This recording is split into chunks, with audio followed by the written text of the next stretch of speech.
जय जिनेंद्र, अगर आपको ऐसी जैन ज्ञानवर्धक कहानियां सुनना पसंद है तो हमारे जैन संसार चैनल को जरूर सब्सक्राइब करें। हाथी और मुनिराज।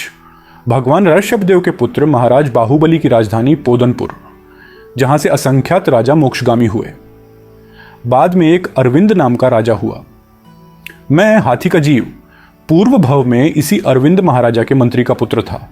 मेरा नाम मरुभूति था और कमठ मेरा बड़ा भाई था। एक बार हमारे भाई कमठ ने क्रोधावेश में आकर पत्थर की बड़ी शिला पटककर मुझे मार दिया। सगे भाई ने बिना किसी अपराध के मुझे मार डाला। रे संसार, उस समय मैं अज्ञानी था, इसलिए आर्त ध्यान से मरकर तिर्यंच गति में हाथी हुआ। मुझे लोग वज्रघोष नाम से बुलाते थे। मेरा भाई कमठ क्रोध से मरकर भयंकर सर्प हुआ तथा महाराजा अरविंद दीक्षा लेकर मुनि हुए। हाथी अपनी आपबीती बताते हुए आगे कहता है, हाथी के इस भव में मुझे कहीं आराम नहीं मिलता था। मैं बहुत क्रोधी और विषयासक्त था। सम्मेद शिखर के पास एक वन में रहता था। भविष्य में जहां से मैं मोक्ष प्राप्त करूंगा, ऐसे महान सिद्धधाम के समीप रहते हुए भी उस समय मेरी आत्मा सिद्ध पंथ को नहीं जानती थी। उस वन का अपने को राजा मानने से वहां से निकलने वाले मनुष्यों एवं अन्य जानवरों को मैं बहुत त्रास दुख देता था। एक बार एक महान संघ समेत शिखर जी तीर्थ की यात्रा करने जा रहा था। हजारों मनुष्यों की भीड़ थी। हमारे राजा अरविंद जो मुनि हो गए थे, वे मुनिराज भी इस संघ के साथ ही थे। लेकिन पहले मुझे इस बात की खबर नहीं थी। उस महान संघ ने मेरे वन में पड़ाव डाला। मेरे वन में इस संघ का कोलाहल मुझसे सहन नहीं हुआ। क्रोध से पागल होकर मैं दौड़ने लगा और जैसे ही कोई मेरे चंगुल में आया, उसको मैं कुचलने लगा। कितने ही मनुष्य को सूंड से पकड़कर ऊंचा उछाला, कितने ही को पैर के नीचे कुचल डाला। रथ घोड़ा वगैरह भी तोड़फोड़ दिए। संघ में चारों ओर हाहाकार और भगदड़ मच गई। क्रोध के आवेग में दौड़ते दौड़ते मैं एक वृक्ष के पास आया। वृक्ष के नीचे एक मुनिराज बैठे थे। उन्होंने अत्यंत शांत मधुर मीठी नजरों से मेरी ओर देखा। हाथ ऊंचा करके वे मुझे आशीर्वाद दे रहे थे अथवा मानो आदेश दे रहे थे कि रुक जा। मुनिराज को देखते ही अचानक क्या हुआ कि मैं स्तब्ध रह गया। क्रोध को मैं भूल गया। मुनिराज सामने ही देख रहे थे। मुझे बहुत अच्छा लगा, जैसे वे मेरे कोई परिचित हों। इस प्रकार मुझे प्रेम भाव जाग गया। आहा, मुनिराज के सानिध्य से क्षण मात्र में मेरे परिणाम चमत्कारिक ढंग से पलट गए। क्रोध के स्थान पर शांति मिल गई।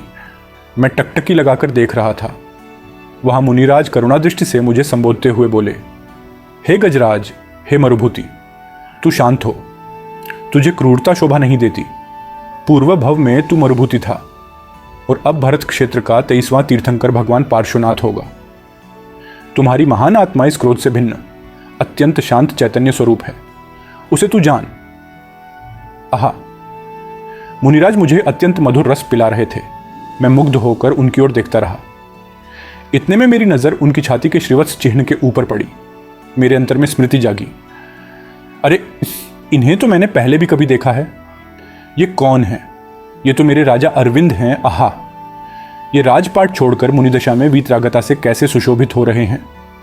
इनके पास मुझे कितनी शांति मिल रही है। अहो, इन मुनिराज की निकटता प्राप्त करने से मैं क्रोध के घोर दुख से छूट गया और ये मुझे मेरा शांत तत्व बता रहे हैं। ऐसा विचार करके मैं विनय से सूंड नवाकर श्री मुनिराज के सन्मुख खड़ा रहा। लोगों का और मेरा दोनों का महा उपद्रव शांत हुआ। मेरे आंखों से अश्रुधारा बहने लगी। मुनिराज ने मेरी सूंड पर हाथ रखकर प्रेम से कहा, वत्स, तू शांत हो। मैं अरविंद राजा मुनि हुआ हूं और तू इससे पहले के भाव में मेरे मंत्री का पुत्र मरुभूति था। उसे याद कर। यह सुनते ही मुझे मेरे पूर्व भाव की याद आई। जाति स्मरण हुआ। वैराग्य से मेरे परिणाम विशुद्ध होने लगे। श्री मुनिराज ने कहा, हे भव्य, पूर्व भाव में तुम्हारे सगे भाई ने ही तुझे मारा था। ऐसे संसार से अपने चित्त को तू विरक्त कर। क्रोधादि परिणामों को छोड़कर शांत चित्त से अपने आत्मतत्व का विचार कर। तू कौन है? तू हाथी नहीं, तू क्रोध नहीं। शरीर और क्रोध दोनों से भिन्न तू तो चेतन स्वरूप है। अरे, अपने चैतन्य स्वरूप को तू समझ। श्री मुनिराज की मधुर वाणी मेरी आत्मा को जागृत करने लगी। मुनिराज की वीतरा की शांति को देखकर मैं मुग्ध हो गया। कितने निर्भय, कितने शांत, कितने दयालु। मेरे क्रोध की अशांति और मुनिराज की चेतना में रहने वाली शांति, इन दोनों के महान अंतर का ज्ञान होते ही मेरा उपयोग क्रोध को तज कर क्षमा की ओर जाने लगा। क्रोध रूपी पागलपन कहीं दूर चला गया था। श्री मुनिराज अपनी मधुर वाणी से मुझे संबोधित करते हुए कह रहे थे, हे भव्य, अब तुम्हारे भव दुहक का अंत नजदीक आ गया है। आत्मज्ञान करके अपूर्व कल्याण करने का अवसर आ गया है। तुम अंतर्वृत्ति के द्वारा चैतन्य तत्व को देखो। उसे देखकर तुम्हें अपूर्व आनंद होगा, उसकी अद्भुत सुंदरता। और अब सुनो, अतिशय हर्ष की बात यह है कि इस भव में ही सम्यक्त्व प्राप्त कर आत्मा की आराधना में आगे बढ़ते बढ़ते 8वें भव में तुम भरत क्षेत्र की 24वीं में 23वें त्रिलोक पूज्य तीर्थंकर भगवान पार्श्वनाथ होोगे। अब तुम्हारे मात्र 7 भव शेष हैं, और वे भी सब भव आत्मा की आराधना से सहित हैं। श्री मुनिराज से अपने भव के अंत की बात सुनकर मुझे अपार प्रसन्नता हुई, और तभी से अंतरंग में चैतन्य तत्व के परम आनंद का स्वाद चखने के लिए बारंबार मेरा मन करने लगा। ऐसे वीतरागी संत का मुझे समागम मिला है, इसलिए मुझे इसी समय कषाय से भिन्न शांत चैतन्य रस की अनुभूति करना चाहिए। ऐसे शांत परिणाम के द्वारा मेरी चेतना अंतर में उतर गई।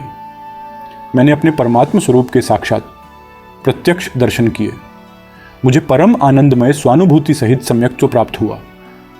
आहा, मुनि भगवंत के एक क्षण मात्र के सत्संग ने मुझे मेरे परमात्मा से मिलाया। मेरा अक्षय चैतन्य निदान मुझे प्राप्त हुआ। भव दुख का अंत और मोक्ष की साधना का प्रारंभ हुआ। मुनिराज के उपकार की क्या बात। भाषा के शब्द तो मेरे पास नहीं थे, तो भी मन ही मन मैंने उनकी स्तुति की। शरीर की चेष्टा के द्वारा वंदना करके भक्ति व्यक्त की। प्रभो, इस पामर जीव को आपने पशुता से छुड़ा दिया। हाथी का यह भारी शरीर मैं नहीं, मैं तो चैतन्य परमात्मा हूं। पल पल में अंतर्मुख परिणाम से आनंदमय अमृत की नदी मेरे अंतर में उछल रही थी। आत्मा अपने एकत्व में रमने लगा। चैतन्य की गंभीर शांति में ठहरते हुए इस भव से पार उतर गया। कषायों की अशांति से आत्मा छूट गया। मैं अपने में ही तृप्त हो गया। सम्यक दृष्टि हुआ, हाथी कहता है। मेरी ऐसी दशा देखकर संघ के मनुष्यों को भी बहुत आश्चर्य हुआ। ये कैसा चमत्कार। कहाँ एक क्षण पहले का पागल हाथी और कहाँ यह वैराग्य भाव से शांत रस में सराबोर हाथी। मुनिश्री ने उन्हें समझाते हुए कहा, हे जीवो, यह हाथी एकाएक शांत हो गया, यह कोई चमत्कार नहीं, यह तो चैतन्य तत्व की साधना का प्रताप है, अथवा इसे चैतन्य का चमत्कार कहो। कषाय आत्मा का स्वभाव नहीं है। आत्मा का स्वभाव तो शांत चैतन्य स्वरूप है। उसे लक्ष्य में लेते ही आत्मा क्रोध से भिन्न अपने अतीन्द्रिय चैतन्य सुख का अनुभव करता है। यह हाथी इस समय ऐसे परम चैतन्य सुख का अनुभव कर रहा है। अब आत्मज्ञान प्राप्त कर मोक्ष मार्ग में प्रवेश पा गया है। इसका जीवन धन्य हो गया है। यह धर्मात्मा है और भावी तीर्थंकर है। लोगों को अपार प्रसन्नता हुई। चारों ओर आश्चर्य और हर्ष का वातावरण बन गया। अनेक जीवों ने मुनिराश्री की बात सुनकर और मेरी शांत दशा देखकर चैतन्य की महिमा को समझकर सम्यक दर्शन प्राप्त किया। मैं शांत दृष्टि से मनुष्यों को देखकर क्षमा मांग रहा था और मन ही मन यह विचार कर कि यह मुनिराज का उपकार है, इनके ही सत्संग का प्रताप है। मेरा मन इनके प्रति कृतज्ञता से भर उठा। मुनिराज ने प्रसन्न होकर मुझे आशीर्वाद दिया। बंधुओं, यह हाथी कोई और नहीं, अपने भगवान पारसनाथ का ही जीव है। पहले सिंह की, फिर इस हाथी की कहानी सुनकर सत समागम की महिमा का विचार करना। हाथी त्रियंच प्राणी। मुनिराज के क्षण भर के समागम से क्रोध शांत करके आत्म तत्व के परमार्थ स्वरूप को समझकर पशु पर्याय से भी परमात्मा बन जाता है। उस सत्समागम की कितनी महिमा। जीवन में आत्महित करने के लिए सत्समागम, सत्संग जैसा साधन कोई दूसरा नहीं है। कभी महाभाग्य से क्षण भर के लिए भी धर्मात्मा के सत्संग का सुयोग बन जावे तो प्रमाद, आलस्य नहीं करना। सत्संग का महान लाभ लेकर आत्मकल्याण कर लेना।